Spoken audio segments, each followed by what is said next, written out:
Back to you. All right, Maria, thanks so much. Well, Deepak Chopra has been outspoken about the importance of mental health during the coronavirus crisis. He's been reminding people that as they take care of their physical hygiene, it is really important to practice mental hygiene as well.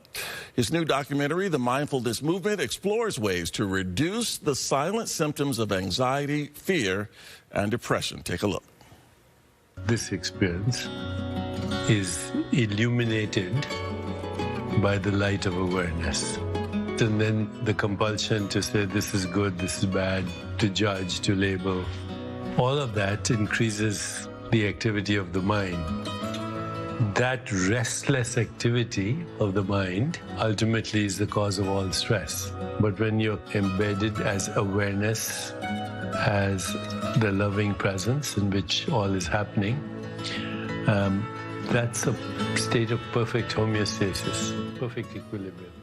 Well, joining me now to talk more about his new film is Dr. Deepak Chopra. And Dr. Chopra, good morning to you. Good morning, Tony. So, how are you? I actually saw the documentary last night. I found it absolutely fascinating. You actually talk about, it's called the Mindfulness Movement, but you talk about mindfulness, mindful awareness is what you really talk about. What is that? And how can we achieve it? So the awareness of the mind is obviously not the mind. You can observe your thoughts. So you are the observer of your thoughts. When you shift your identity from the thought to that which is observing the thought, then immediately the thought quietens and ultimately even disappears. In that stillness is what we call perfect self-regulation or homeostasis, or fine-tuning of all the biological functions that you have, including your immune function, the status of inflammation in the body, the activity of genes, the activity of neurons is all influenced by your mental activity. So it's more important to have a quiet mind than a positive mind, because a positive mind can also be a turbulent mind. You talk about living in the moment, being aware of everything that is happening to you as it's happening. Of course, today we are filled with anxiety because of COVID-19. How would this help? I know you can achieve some of this through meditation, but how would it help what we're dealing with today?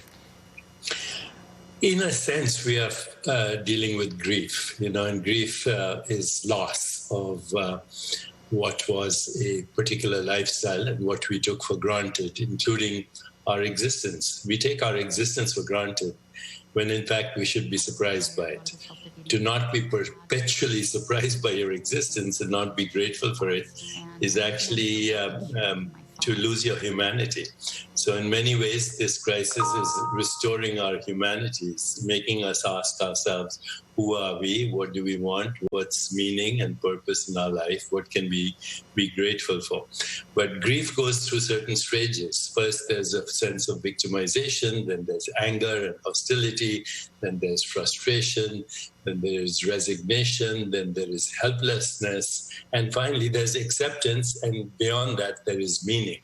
This is an opportunity for us to reinvent our bodies, resurrect our souls, and create a more peaceful, just, sustainable, healthier, and joyful world. If we are listening deeply, then the virus is the precipitating factor of a diseased ecosystem. Dr. Chopra, a couple of weeks ago, you held a worldwide meditation. You invited anyone who wanted to join you in the meditation to join, and it actually ended up crashing the website, which I'm not surprised. I mean, it really shows, I guess, that people really are hungry for something much deeper, especially during this time. And you're also doing something with Oprah. Talk about that as well. Well, we are offering free meditations to the world online. You can go to chopracentermeditation.com. And right now we are offering a free meditation to the world called Hope in Uncertain Times. And people are benefiting from it. And we have well over 1 million people already participating. And it is our purpose. Oprah has very kindly collaborated on offering these meditations. And they're helping people enhance their immune capacity, minimize inflammation, feel more peaceful, more settled, more creative in a sense. When you're present to the moment, then you unleash creative energies, insight and intuition and imagination and creativity, instead of always being in the fight or flight response. So once again, please take advantage of this. ChopraCenterMeditation.com.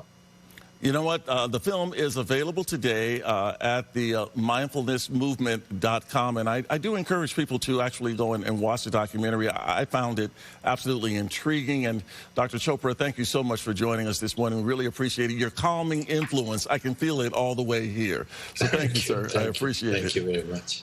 Thank you.